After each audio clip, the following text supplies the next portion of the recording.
Peace, what's going on? This is Immortal Technique. You're watching TruthIsScary.com. This is what you've been waiting for. These are the questions you've been waiting to ask, and these is the answers you've been waiting to hear. Peace. Your source for alternative news and celebrity views. It's TruthIsScary.com. Log on and be aware. I think enslaved is a matter of perspective, but definitely pacified, placated, played off against one another. Even something very simple like sports. I love sports. You probably out there love sports too. But imagine what the American political atmosphere would be without the NBA Finals, without the Super Bowl, without the World Series. People might actually be more concerned about their tax dollars and what that's going to, rather than living vicariously through athletes who have a measure of athletic success that they only caught a glimpse of in high school or college. Even something very simple like that is a reflection of how easy it is to distract the American public.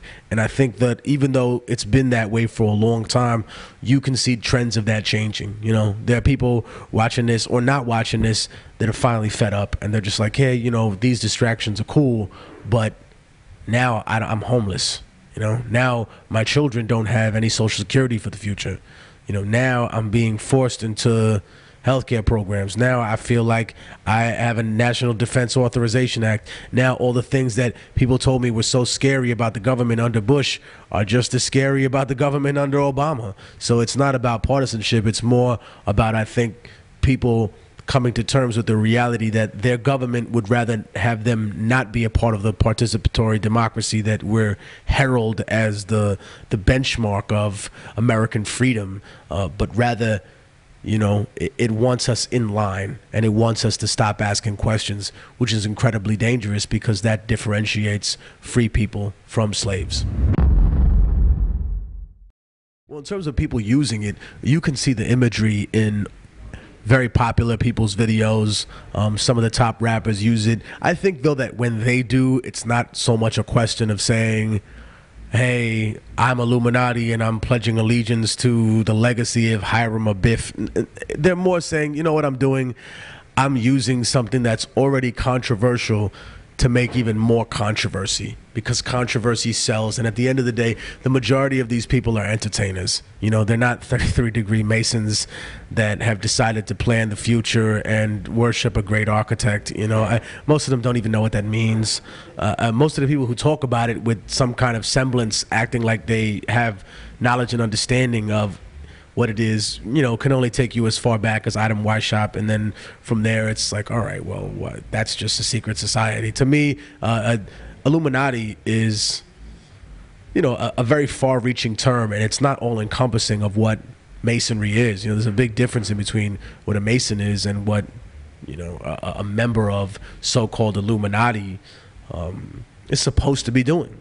I mean, realistically speaking, what people mean by that terminology, even though it may not be the correct one to use, is a small cabal of individuals who sit behind a government and say, all right, it doesn't matter what flow in terms of an economic stream this society chooses, I still will dictate the resources, dictate the movement of money, so that it doesn't matter what you choose, I can still make a profit off of you no matter what you are. Whether you're a democracy, quote unquote, a republic, an Islamic state, a fascist state, a communist state, a fake democracy, a kleptocracy, they don't care. To them, it's like, hey, pick your poison. I got you. You need weapons? Fine. You need drugs? Better, cheaper. To them, it's just a question of people that don't care what you think is best for your future. It's about what they think is best for their future. And when you look at that, one of the most frightening things about even bringing up that type of relationship between a private entity and the public, the greatest comparison that I can make is in between a corporate structure and a civilian government. Because now the corporate structure controls the civilian government. They donate lots of money to the Democratic Party, lots of money to the Republican Party. They play on the faith values of Republicans. They play on the civil liberty values of Democrats. It's appealing to the base of what people's core values in their life reflect, but at the same time introducing their own personal political economic agenda. That is, in a nutshell, what people look at as Illuminati. The devil worshipping stuff is obviously, you know, extracurricular. You know, not everybody who's a Mason is a devil worshiper. You know, they just believe in God that has no Judeo-Christian affiliation. You know, I've known lots of people like that don't believe in God in the same respect as a Christian or a Muslim or a Jewish person. They're not devil worshippers. You know, I'm not saying that I think that I'm going to go out tomorrow and become a Mason. I'm not a Mason, and I think that from my perspective, it's difficult to be in a position of informing the public and be tied to a secret society. You know, at that point, then your credibility comes into question. So to me, it's just more of how much do we really know about our government, and who are the people that want to hide things from us and control the media, which is how 99.9% of the people receive all the information that they have.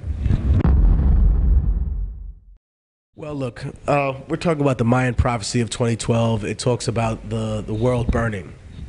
You know, if that was going to be the case, then we're talking about sun sparks, because that's the most dangerous and unavoidable phenomena that could befall Earth. A catastrophe, a cataclysm of biblical proportions. I think, though, that before we discuss that, it's important for us to realize that human beings tend to categorize one another. From the moment that they're children, they're taught to do that, to stick them in a category. He's white, he's black, he's brown, he's an Asian, he's a Jew, he's a Muslim. That guy's a Christian or one of those born again. You know, at some point you get to a level where you're losing the humanity of an individual by placing all of the labels on them. You know, he's a conservative, he's a liberal, he's a human being, you know. And this is the sad part, that you get people that are so adamant about their position that they're willing to watch other human beings suffer and die simply because they can't accept how they see things. And where you see that a lot in history is not so much in politics, but also in religion. You know, and it saddens me that human beings are so insecure that you can't be happy with what you believe, but you can only feel content and fill that bottomless black hole in your fucking soul by making me or forcing me and convincing me to believe in what you believe in to make up for your own insecurity. How does that work, you know? I mean, how do you even exist as a person like that? It must really be to overcompensate for some terrible things that happened to you during the course of your life. When we talk about the world ending as we know it, one of the only positive things I could see coming out of that would be the camaraderie amongst human beings that would say, you know what, this is a global catastrophe. It doesn't matter if, you know, he's white or he's black or he's Mexican or Puerto Rican.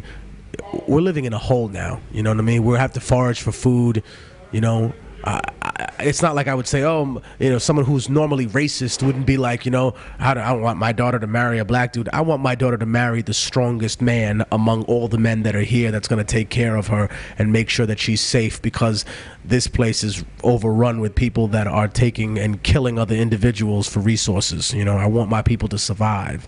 It doesn't matter, you know, if so-and-so was a millionaire in the past life. You know, you can't eat that green paper. That digital salary doesn't mean anything now. You know, if you don't control resources, you have nothing. You know, you won't have guns and weapons, then this is over. You know, but metaphorically speaking, I wish that people would put that into the equation, to say, hey, maybe if there's some global catastrophe, we could actually unite rather than be, burning in a lake of fire for eternity. I was very, very skeptical from the very beginning. Not because I hate the people involved or because I'm angry or because I'm a skeptic in general. It's that I vet information. I'm not just someone who opens the floodgates and allows anybody to tell me anything. To me, I met the directors before. They gave me a press package and a DVD that I watched, and I thought, wow, this is incredible work, and this is so sad and terrible that this is happening to these children. When I saw the criticisms of them, I think that one of the most damaging ones was not so much about the finances, because they're not the worst charity to be that's structured in that way, where they take the majority of the money that they get to, or a huge percentage of it, to handle quote unquote administrative things. It's not a defamation of anybody's character there per se. I'm just saying that if you're getting $500,000 or so of funding from hard right-wing organizations, people that are probably that are anti-immigrant, anti-gay, that Uganda first of all has a problem with assassinating people who, it's like an open killing zone on people that have quote unquote the wrong gender reflection. Again, I'm not here as a champion of gay rights. We're talking about human rights, because again, let's take that category that people are out. You're doing this to people, and if we're talking about black people, there was recently a child that I read about in Florida, where now they've released the 911 tapes, and this isn't about black or white. If this happened to any child, I'd be outraged. You can hear him begging for his life on the tapes, or rather people saying he was begging for his life on the tapes, and some rich white guy that runs the neighborhood watch captain shot him, unarmed kid with a pocket full of Skittles, and now the police had refused to arrest him. Well, what does he have? Does he have a picture of the police captain a goat? Or what leverage does he have other than the fact that he's rich and he's white and the victim is poor and black? What if it was different? The police chief sees no reason to arrest him, no reason to charge him with a crime. Is he guilty of something? He was told directly by dispatch not to do anything. If you don't care enough to help black people in this country, how am I supposed to think that your bleeding hearts go out to the children of Africa, when realistically speaking, this government has an agenda? And that's the most difficult part, I think, for me to consider the Kony story, that even though they may have the best intentions, there's an old saying, and we all know it, the road to hell is paved with good intentions. And they may be innocently trying to help children, but they're being used as pawns in someone else's political game. And until they acknowledge that may be the possibility, I can't take any of these seriously. No disrespect to y'all. I cannot take you seriously until you say, yes, it's plainly obvious, because every other political scientist worth the paper that his degree is printed on will say America is incredibly concerned about the growing influence of Africa and China, or rather of China and Russia in Africa. They offer them better deals for their natural resources than America and the West. And therefore, Africa is more inclined to look for investment from those places, and in order to flex their muscle, they want to have military involvement, closer relationships to a government that I might add is just as corrupt and does just as and is guilty of the same war crimes that they're accusing Joseph Kony of. I'm not saying that he's a good man. I'm not saying that he doesn't deserve to be prosecuted as a war criminal. But Henry Kissinger can't leave this country and go to other places. There's a lot of war criminals out there. So, let's do Kissinger 2012. What about Tony Blair too? I seen Tony 2012. All of his quote unquote collateral damage. You know what I mean? I want you to look those mothers of the people that died in Iraq in the face and tell them that their child is collateral damage. That's like somebody from Al-Qaeda coming here to America and being like, hey, I'm sorry about those people that died in 9/11. All those people in the buildings, that was just collateral damage. Right. It's the same. We're talking about the same premise here, because it's the same human being. You just decided to put him in a category which makes it easier to kill this fucker than it would somebody who's, lily white in America that you identify with, which is sad. because I really have made an exerted effort to put myself past color, past race, so that we can accept the problems that we need to change about this world. My thing about aliens, when people ask me, is who says that they're three-dimensional beings? Who's to say that they're our size? What if they're microscopic? You know, you over here talking to me about a fully grown dude with a light finger, you know what I mean? Somebody moving with their mind, you know, the typical explanation of some long, lanky motherfucker who looks anorexic with big old eyes. You know, what if it's not like that at all? What if they're at the bottom of the ocean, you know? What if they all look like whales and they're communicating with each other? I mean, what you could pick any aspect of a physical appearance and apply it to an extraterrestrial. So how the would you know? And for those people who claim to have all the answers, who's to say that you met all the species of aliens? You know, if we're going to consider things that are theoretical, then you might as well put all the options on the table.